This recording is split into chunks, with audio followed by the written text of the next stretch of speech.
But let's begin this morning with an election result that could have national implications. CBS News projects Katie Hobbs will be the next governor of Arizona, defeating Republican Kari Lake, a favorite of former President Trump. And she's also an election denier. It'll be the first time Arizona has had a Democratic governor and 2 Democratic senators since January of 1951. Let us bring in Nikole Killion. She is following this for us from Capitol Hill. So, Nikole, I'm sure, no doubt, you saw Kari Lake's tweet where she said Arizonans know. You're right. BS. A couple of letters, no, right? they know BS when they see it. And, of course, many people on the internet are saying that's the greatest self-own in the history of social media because of the fact that she's an election denier. So what does this victory signal about the state of Nevada and the rest of the country? Well, we're talking about the state of Arizona, of course, and I mean, I think in terms of Arizona, I think what it means is that, once again, we know that there are a number of election deniers who ran in this cycle, some who actually did win, but in the case of Kari Lake, it appears she did not, but now starting to cast doubt on the election, which is unfortunately kind of one of the aftermaths or the fallout that we have seen from the 2020 election when the former president didn't accept the results of that election. And as we know, the former president was a big backer of Kari Lake. So I would say it's pretty unsurprising that she would respond in this way, because you'll recall even before the election, she said something to the effect of, I will accept the outcome if I'm the winner, or something to that effect, but basically suggesting that the only option was for her to win. So that being said, again, this has been a long fought race. Obviously, this has been a very arduous process in terms of counting these ballots. I would say, though, this does appear at least to be the exception to the rule, because we have certainly seen other contests where, for instance, Pennsylvania, Doug Mastriano, who was another election denier running for governor in the state of Pennsylvania, we have not seen him, put out tweets like Kari Lake, even though he lost that race. So, in other contests, it does appear that the candidates who weren't successful are accepting those results, but certainly this is likely to keep Arizona in the headlines as this continues to play out. So Nikole, do you know, have we heard yet if she's conceded, if she's called the incumbent, or now senator, to be Hobbs, or governor, and do we know if she has accepted the results this morning?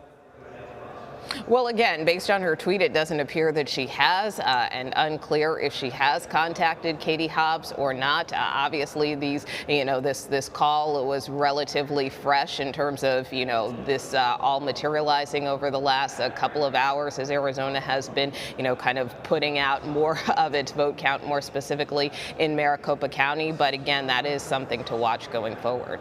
So in the meantime, the Republicans are going to be holding leadership elections today for the House and tomorrow for the Senate.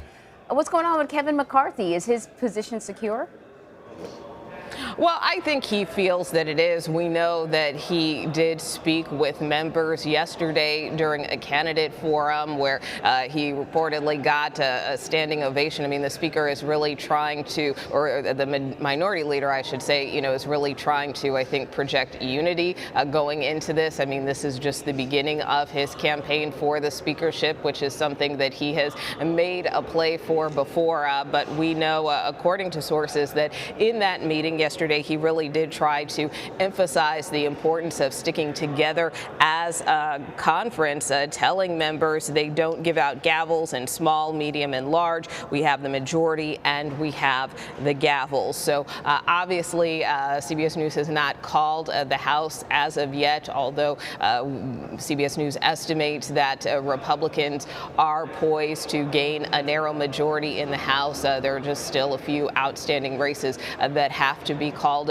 Speaker Pelosi, on the other hand, has really not made clear what her intentions will be if things continue to go down this path. She has continued to say, let's get through the election, and then she will make a decision about her fate. But certainly Democrats are holding, even though they may have a very slimming path to the majority, they continue to hold out hope on their end as well. But, I think in terms of Kevin McCarthy, he has has tried to rally all sides of his base, the House Freedom Caucus and others, to try to consolidate support, even though we do expect that he will be challenged by Congressman Andy Biggs, although it doesn't appear that that would be enough to, for instance, prevent the minority leader from becoming Speaker if, again, Republicans prevail. And as you know, Nikole, some senators have called for delay in the vote on the Senate leadership. What are you hearing about that?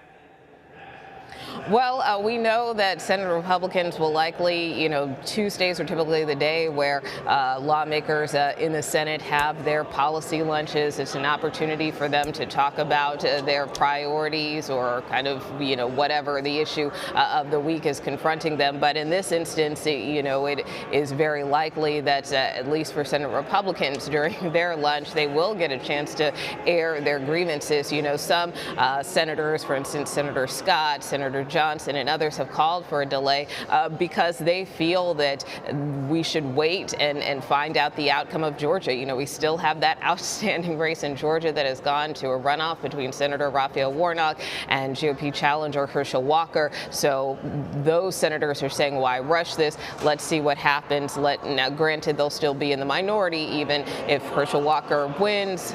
But that being said, they kind of want to see what the outcome of that race might be. That being said, there is no serious challenge right now, it appears, to Minority Leader Mitch McConnell. No one that we're expecting to kind of make this last-minute push to challenge him. So for all intents and purposes, Mitch McConnell is likely on track to once again become the next minority leader in the Senate. But, we will see what comes out of this meeting today, if it is enough to mend fences as Republicans really try to figure out kind of what went wrong and why they couldn't secure the majority in this chamber. All right, Nikole, thank you very much. You bet.